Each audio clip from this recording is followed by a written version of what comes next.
വാർത്തകൾ പുറത്തുവിട്ടു തുറന്നു.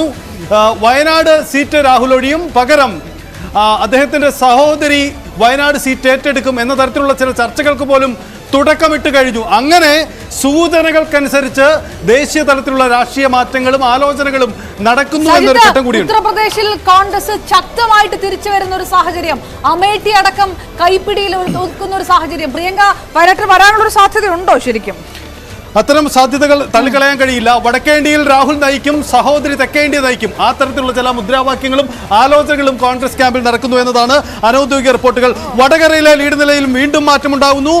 27,937 വോട്ടിന്റെ ലീഡിലേക്ക് ഷാഫി മാറുന്നു എന്നതാണ് ചിത്രം. 28,000 കടക്കുന്നു വടകരയിൽ ഷാഫി.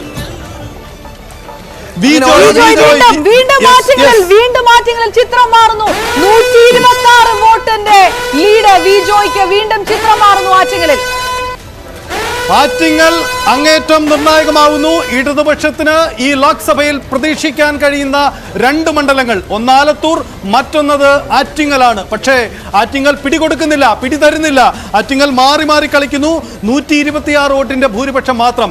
ഇനി എണ്ണാനിരിക്കുന്ന ഇടങ്ങളിൽ ആർക്കൊപ്പം എങ്ങനെയാണ് സാഹചര്യം എന്നത് നിർണായകമാണ്.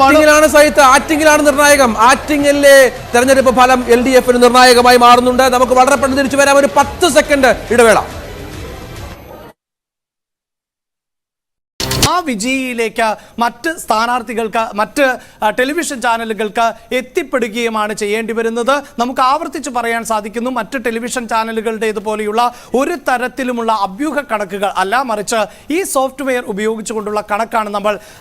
തെരഞ്ഞെടുപ്പ് ചിത്രം, കേരളത്തിന്റെ തെരഞ്ഞെടുപ്പ് ചിത്രം. രാജീവ് ചന്ദ്രശേഖരന്റെ ലീഡ് വീണ്ടും ഉയരുന്നു. 6,618 വോട്ടായി രാജീവ് ചന്ദ്രശേഖരന്റെ ലീഡ് മാറുന്നു എന്നതാണ് ചിത്രം.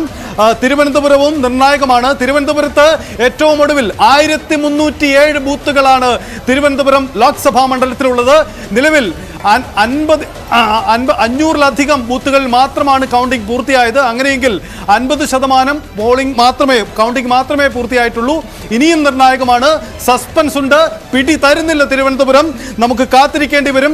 തിരുവനന്തപുരം, തൊട്ടടുത്ത ആറ്റിങ്ങലും മാറി മാറി കളിച്ചുകൊണ്ടിരിക്കുന്നു.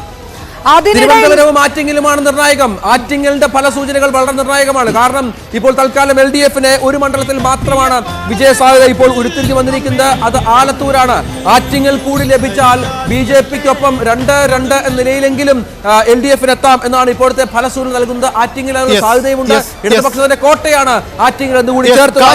കാസർഗോഡ് 14,441 വോട്ടാണ് രാജ്മോഹനും ഉണ്ണിത്താന്റെ ലീഡ്. ഞാൻ കരുതുന്നു അത് സുരക്ഷിതമല്ല. കാരണം ആ മണ്ഡലത്തിന്റെ സാഹചര്യം അതാണ്. കേരളത്തിൽ മറ്റിടങ്ങളിൽ നടക്കുന്ന UDF തരംഗത്തിന് സമാനമായൊരു നീക്കം കാസർഗോഡ് ഉണ്ടാവുന്നില്ല. ലീഡ് നില 15,441 മാത്രം. മാറാം മറിയാം. അതെ, അതാണ് സാഹചര്യം. ഏതായാലും സംസ്ഥാനത്തെ UDF ലീഡ് ചെയ്യുന്ന മണ്ഡലങ്ങളിൽ കനത്ത ലീഡാണ് UDF സ്ഥാനാർത്ഥികൾ നേടിയിട്ടുള്ളത്. ഹൈബി ഈഡനും രാഹുൽ ഗാന്ധിയും 1 ലക്ഷത്തിന് മുകളിൽ വോട്ടെണ്ണത്തിലേക്ക് ഭൂരിപക്ഷത്തിലേക്ക് പോയി കഴിഞ്ഞു, ലീഡ് നിലയിലേക്ക് പോയി കഴിഞ്ഞു എന്നതിനോട് ചേർത്ത് വായിക്കണം. അത്തരത്തിൽ നിർണായകമായ ലീഡ് ഈ കക്ഷികൾ കിട്ടുന്നത് വളരെ പ്രധാനപ്പെട്ട ഒന്നായി മാറുന്ന സാഹചര്യമുണ്ട്. മറ്റ് സ്ഥാനാർത്ഥികളൊക്കെ 40,000-വും 50,000-വും കടന്ന സ്ഥാനാർത്ഥികൾ കൂടി ഇതിനോടൊപ്പം ഉണ്ട് എന്നുള്ളതാണ് ഏറ്റവും പ്രധാനം. അങ്ങനെ UDF തരംഗം സംസ്ഥാനത്ത് ആഞ്ഞുവീശുന്നു. അപ്പോഴും BJP തൃശ്ശൂരിലൂടെ താമര വിരിയിക്കാൻ നേട്ടമുണ്ടാക്കുന്നത് കൂടി ചേർത്ത് വായിക്കണം. തൃശ്ശൂരിൽ ആദ്യമായി BJP സീറ്റ് നേടുകയാണ്. കേരളത്തിൽ BJPക്ക് ലോക്സഭയിൽ ആദ്യ സീറ്റ് സുരേഷ് ഗോപിയോട് ലഭിക്കുകയാണ്. 45,000 ഭൂരിപക്ഷം ഇതിനകം തന്നെ ലീഡ് നില കടന്നു കഴിഞ്ഞു സുരേഷ് ഗോപി എന്നുള്ളത് BJPക്ക് ആശ്വാസകരമാകുന്നു. അങ്ങനെ കേരളവും BJPയുടെ പ്രധാനപ്പെട്ട കേന്ദ്രമായി 2019 CPM ഇടതുപക്ഷം വലിയ തിരിച്ചടി നേരിട്ടതാണ്. ഒരു സീറ്റിൽ മാത്രം ഒതുങ്ങിയതാണ്. പക്ഷേ ഇത്തവണത്തെ ചിത്രത്തിൽ മാറ്റമുണ്ടാവുന്നുണ്ട്. കാരണം CPM ഇടതുപക്ഷം ഒരു സീറ്റിലേക്കും BJP 2 സീറ്റും സംസ്ഥാനത്ത് നിന്നും നേടിയാൽ സാഹചര്യം വ്യത്യസ്തമാണ്. CPM മേഖലകളിലേക്ക്, ഇടതുപക്ഷത്തിന്റെ പരമ്പരാഗത വോട്ടുകളിലേക്ക് BJPയുടെ കടന്നുകയറ്റമായി അത് മാറും. ആ തരത്തിൽ ചർച്ചകൾ നടക്കും. കഴിഞ്ഞ തെരഞ്ഞെടുപ്പിന്റെ ചിത്രമായിരിക്കില്ല 2024 പൂർത്തിയാകുമ്പോൾ ഉണ്ടാവുക. സുരേഷ് ഗോപിയുടെ ലീഡ് നില വീണ്ടും ഉയരുന്നു. 43,016 വോട്ടുകളായി സുരേഷ് ഗോപി തൃശ്ശൂരിൽ ലീഡ് നില ഉയർത്തുന്നു എന്നതാണ് ചിത്രം. 44,000 വോട്ടുകൾ സുരേഷ് ഗോപിക്ക് ലീഡുണ്ട് എന്നുള്ളതാണ്. എറണാകുളത്ത് ഹൈബി വിജയം ഉറപ്പിക്കുന്നു. UDF വിജയത്തിലേക്ക് ഉറപ്പിച്ചിരിക്കുന്നു ഹൈബി. എറണാകുളത്ത് പ്രതീക്ഷിച്ചതുപോലെ തന്നെ ഹൈബിയുടെ ജയം എറണാകുളത്ത് നിന്ന്. മഹാരാഷ്ട്രയിൽ അടക്കമുള്ള സംസ്ഥാനങ്ങളിൽ കനത്ത തിരിച്ചടി നേരിട്ടാണ് ഇപ്പോൾ ഇന്ത്യ സഖ്യം ദേശീയ തലത്തിൽ BJP സഖ്യം ദേശീയ തലത്തിൽ പുറകോട്ട് പോകുന്നത് എന്നുള്ളതാണ്. മധ്യപ്രദേശിലാണ് BJP സഖ്യത്തിന് അല്പം ആശ്വാസമുള്ളത്. മഹാരാഷ്ട്രയിൽ 26 സീറ്റുകളിലേക്ക് ഇന്ത്യ സഖ്യം കുതിച്ചെത്തുന്നു. NDA സഖ്യം 21 സീറ്റുകളിൽ മാത്രം ഒതുങ്ങുന്നു.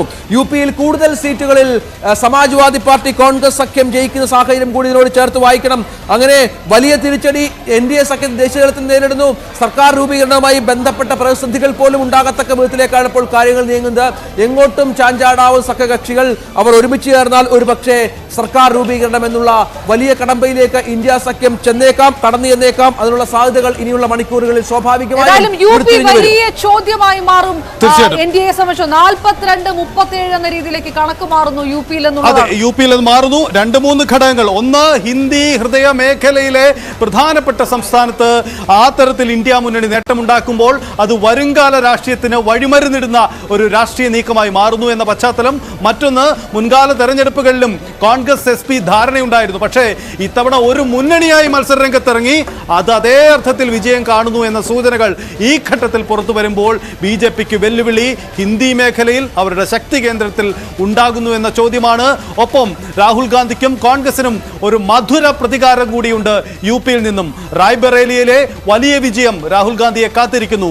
അമേഠിയിൽ സ്മൃതി ഇറാനിയെ മലർത്തിയടിക്കുന്നത് രാഹുൽ ഗാന്ധിയോ നെഹ്റു കുടുംബത്തിലെ ആരുമല്ല, മറിച്ച് രാഹുലിന്റെ വിശ്വസ്തനായ ഒരു സാധാരണ നേതാവാണ് എന്ന പ്രത്യേകതയുണ്ട്. അങ്ങനെ ഒരു മധുര പ്രതികാരം കൂടി UPയിൽ നിന്നുണ്ടാകുന്നു എന്ന പ്രത്യേകത കൂടിയുണ്ട്. 227 ഇന്ത്യ സഖ്യത്തിന്റെ ഇപ്പോഴത്തെ സീറ്റ് എണ്ണം എന്ന് നമ്മൾ ചേർത്ത് വായിക്കണം. അതേഴ്സ് എന്ന കാറ്റഗറിയിൽ 20 ആളുകൾ കൂടി ബാക്കി നിൽക്കുന്നു. അവിടെയാണ് ഈ സഖ്യത്തിന്റെ പ്രസക്തി വർദ്ധിക്കുന്നത്. UPയിൽ തകർന്നടിക്കുന്നു BJP എന്നുള്ളതും വളരെ പ്രധാനമാണ്. അമേഠിയിൽ നേരത്തെ പറഞ്ഞതുപോലെ മധുര പ്രതികാരമുണ്ട്. സ്മൃതി ഇറാനി പരാജയപ്പെടുന്നു.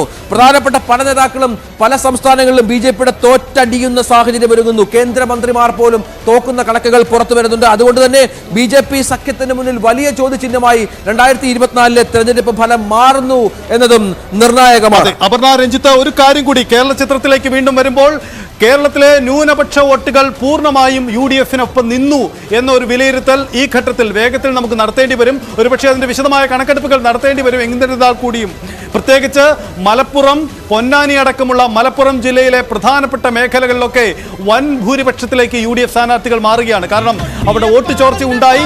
സമസ്തയുടെ ഇടപെടൽ അടക്കമുള്ള സാന്നിധ്യ സാഹചര്യങ്ങളൊക്കെ ചർച്ച ചെയ്യപ്പെട്ടതാണ്. പക്ഷേ അതൊന്നും UDFന് വെല്ലുവിളി ഉണ്ടായില്ല. ന്യൂനപക്ഷ വോട്ടുകൾ, മുസ്ലിം ന്യൂനപക്ഷവും ക്രിസ്ത്യൻ ന്യൂനപക്ഷ വോട്ടുകളും UDFിലേക്ക് തന്നെ പൂർണ്ണമായും വിശ്വാസം അർപ്പിച്ചില്ലേ എന്ന ഒരു കണക്കെടുപ്പ് ഒരുപക്ഷെ ഈ പൂർത്തിയാകുന്ന വോട്ടെടുപ്പിന് ശേഷം ഉണ്ടാകും.